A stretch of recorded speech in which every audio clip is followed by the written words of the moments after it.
Welcome to Exshaw Quilts. In today's tutorial video, I'm going to show you how to lay out your applique pieces for the Diamond Jubilee Wall Hanging pattern that you can go and find on my website at exshawquilts.com. All right, so the first thing that you're going to want to do, because this is a dark background, is take your chalk pencil. And again, I share all of the supplies that I use in my quilting business or pattern making business in the description and on my Amazon list. But what you want to do is take this chalk pencil and draw a line corner to corner, corner to corner, and then you're going to half it one way and half it the other way as well. So you're going to find your center, which is right here, and hopefully you can see the lines that I've already drawn. And these lines are important because this kind of gives us an idea of where we want to put our applique pieces. So we're going to start by remembering, first off, is that you need to leave a seam allowance all the way around your background piece. So keep that in mind.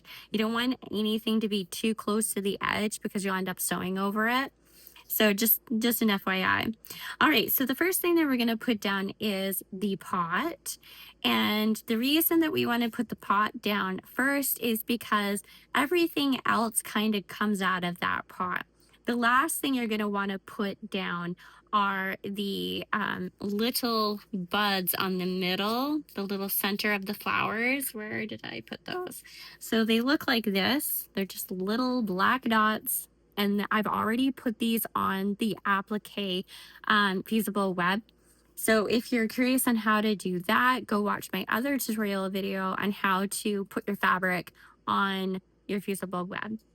Anyway, so we've got all of our pieces here ready to put on. And the last, like I said, the last thing you're going to put on are these little flower centers. What are they called?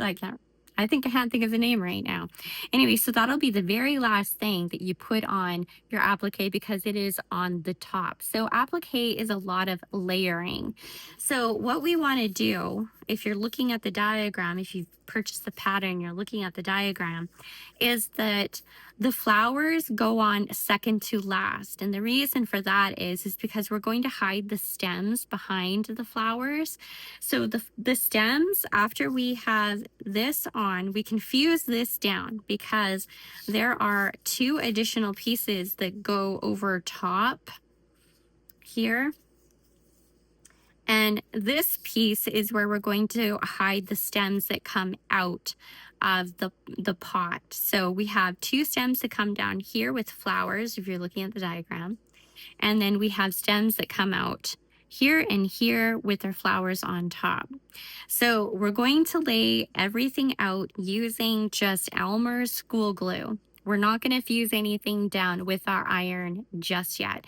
And the reason for that is because you are always going to forget a piece. And you're going to be kicking yourself if you do because it's fused down and you don't really want to disturb that after you have fused it with the iron. So I like to kind of get a lay of the land, so to say, with my Elmer's stick glue. And all I do is, sorry about that. Okay. So the reason for that is that we don't want to fuse anything down with the iron is because you're always going to forget a little piece and then you're going to be kicking yourself because you're going to have to lift it up and you don't really want to disturb your applique pieces that are fused with the iron. Okay, so yeah, we're just going to use our school glue and we're just going to apply just a little bit on the back. Don't go crazy, don't glue the whole thing or anything. This is just to make it stay in place so we can take it over the iron and give it an iron. Furthermore, if you have one of those big, lovely wool mats, ironing mats, those work awesome for applique because you can move them around and they're wider than a typical ironing board. So I really do love using those as well. So I'm going to start fusing this down and you can just watch how I lay everything out.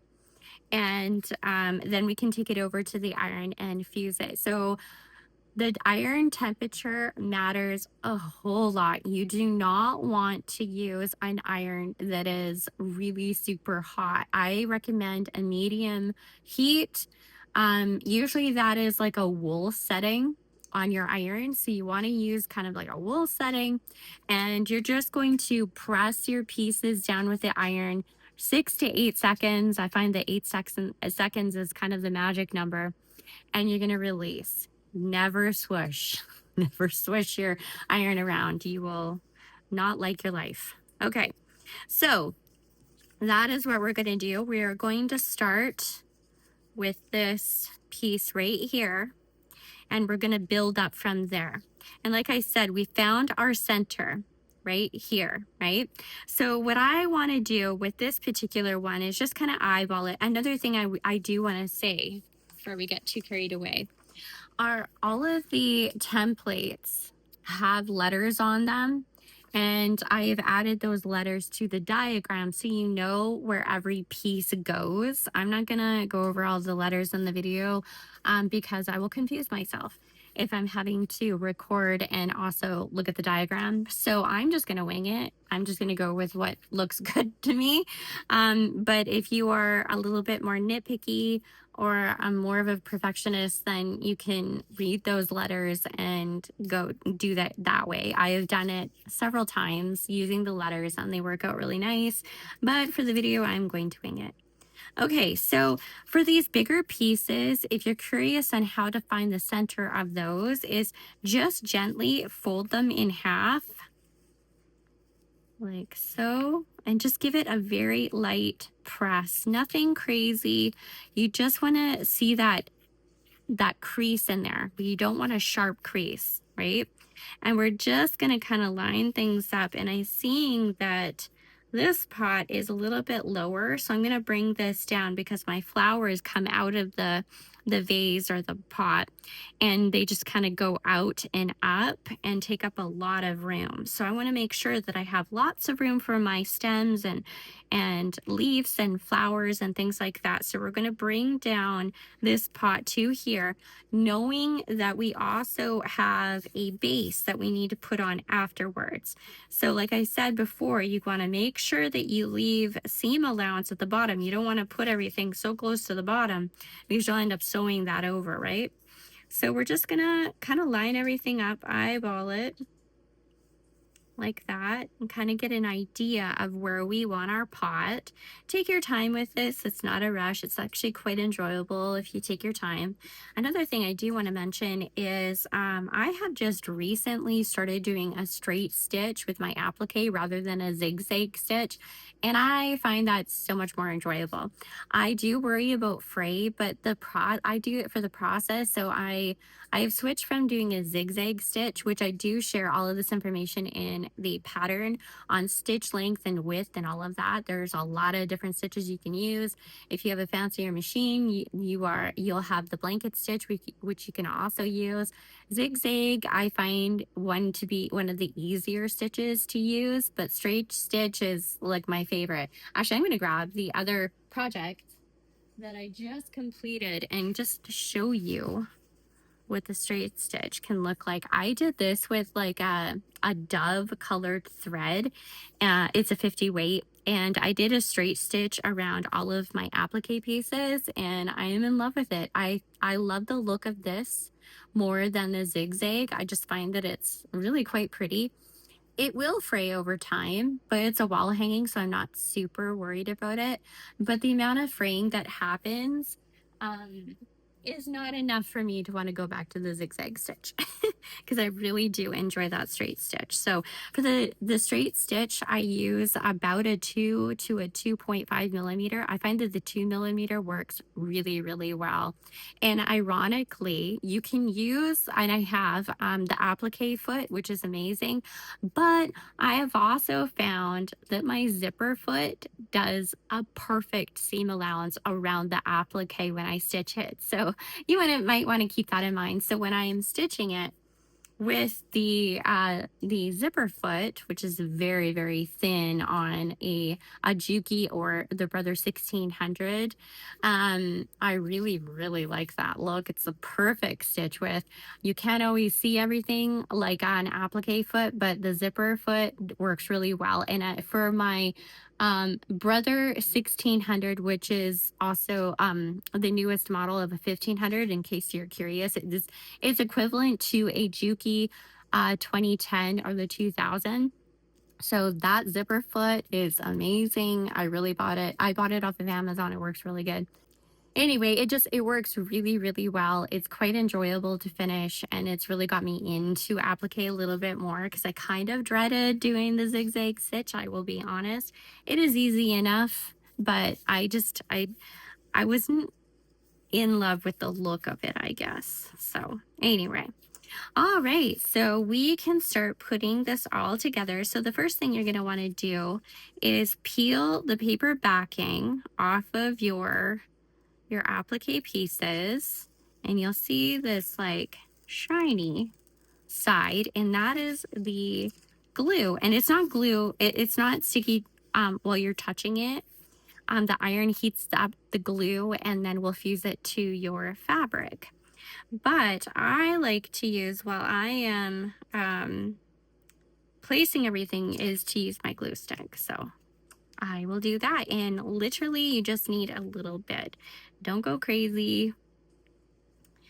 Just a little bit, just to get everything to kind of stick in place. And for this one, nothing really goes underneath it, so you can actually fuse this one with your iron down if you want. I'm gonna put it right about there. So if you can see, there's like a line coming down here to the corners, right? And I have the corners of my applique piece, just touching those a little bit over, and then I have centered the pot with the line that goes to the bottom.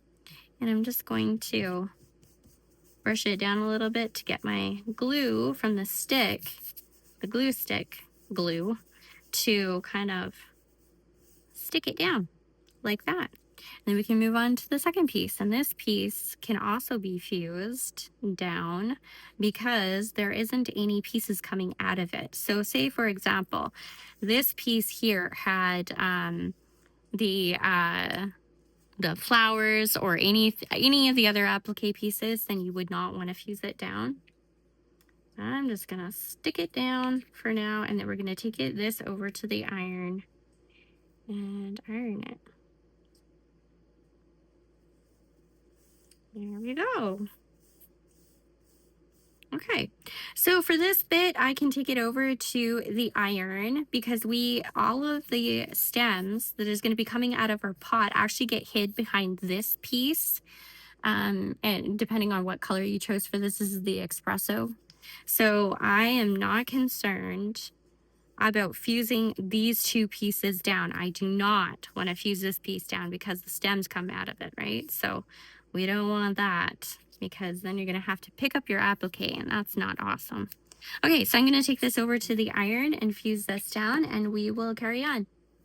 All right, so I've come back from the iron, and these two pieces have been fused down, so they are permanently there forever. So now we can start adding our other pieces, and from here I'm just going to let you watch me kind of piece everything together.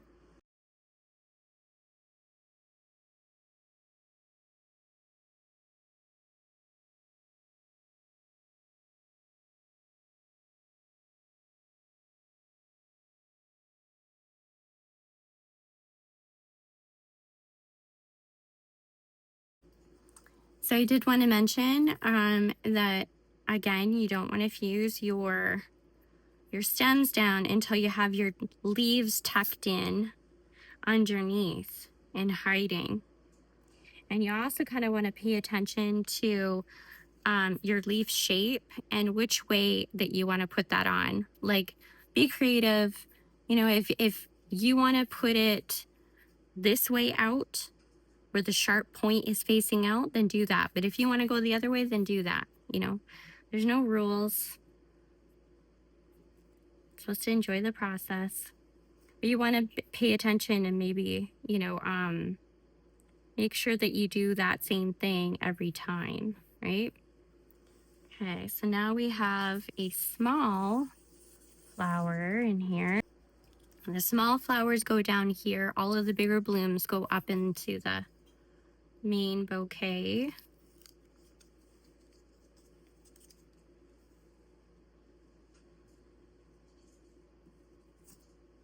You don't need a lot of glue. This is just to kind of hold everything down. And you can move things around. This is why I don't fuse things, so you can kind of move things around a little bit if you have to.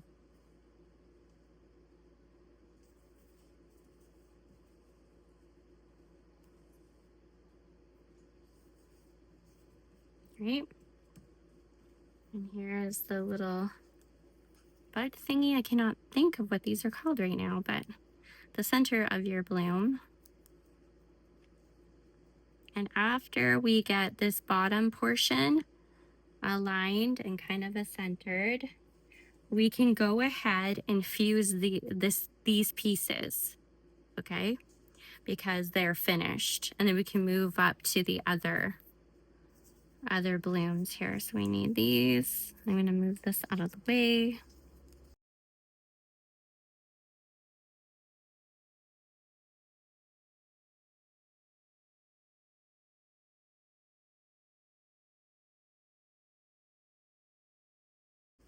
All right, so I've laid out my pieces kind of where I want them. Remember, it doesn't have to be perfect. You just have to like it, right? So allow yourself some artistic, artistic license, what my art teacher used to say, and just do it your way. All right, so this portion of our applique is ready to be fused, and we can move on to the big show up here. So I'm gonna go and do that, and I will be right back.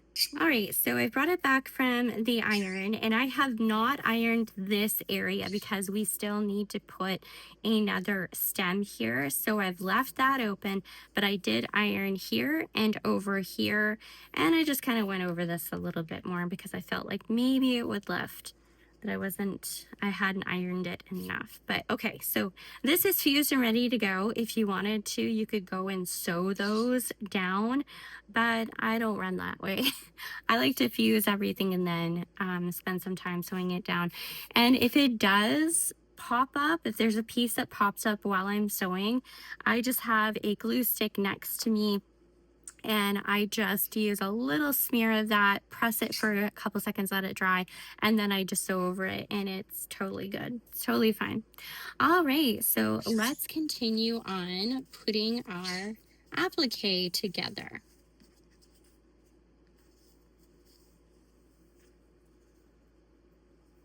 Straight stem piece we have here, in case you're aware.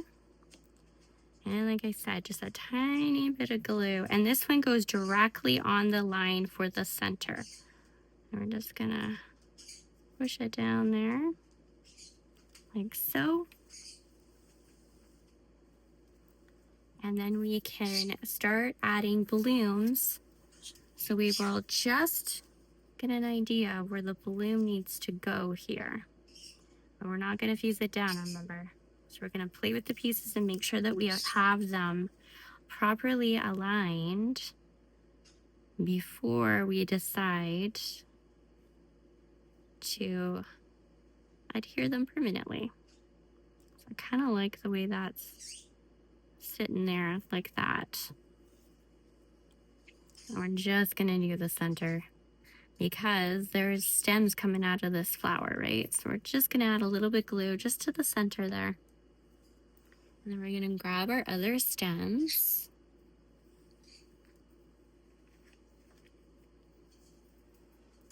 See where they all align. Get a feel for what things are gonna look like. Where is it? Okay, so these curved ones that are curved this way go down here, and then these funky ones go up here. I think I like the funky one over here, actually. Maybe. No, I like it this way. And just play with it a little bit, right? Get a feel for how you want it to look.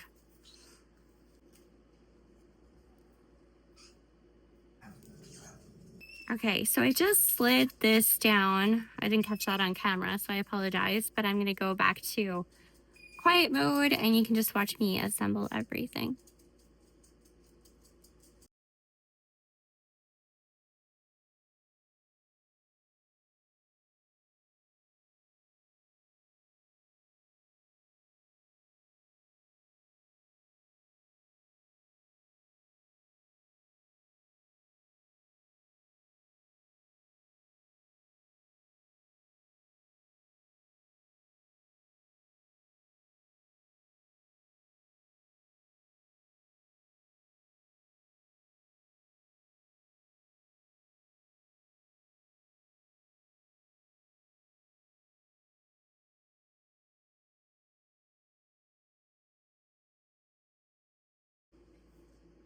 All right, so I've gone ahead and I've laid out my stems and some of the leaves.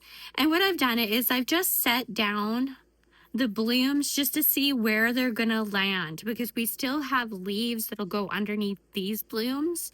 So I'm just gonna remove those. And right now I had an oopsie. So if you can probably see that in the video, I had to deal with that. Anyway, so now I feel comfortable that I can take this over to the iron and give it a press. So this portion can be pressed down and I'm not worried about having to sneak anything under anything. So it's all good to go. So here is where you can give everything a press and then add your blooms and the rest of your leaves, and we are done. So I'm gonna go take this over to the iron and I'll be right back. So I just brought it back from the iron and these are nice and fused down, so we can add the last little bit here. And before I iron these down, I kind of put these out just to get this a feel for where I wanted everything to go and how I would want it to look and the balance that I want to get from it. And if you don't like the way that the leaves are, you know, positioned, then do something about it. Just a template for you to play with. So I didn't like how this was positioned so much over here, so I just shifted it a little bit so it's not touching the other leaves. So I kind of like that layout. So then I can go ahead and start laying things out. So I'll let you just watch me work while we do that.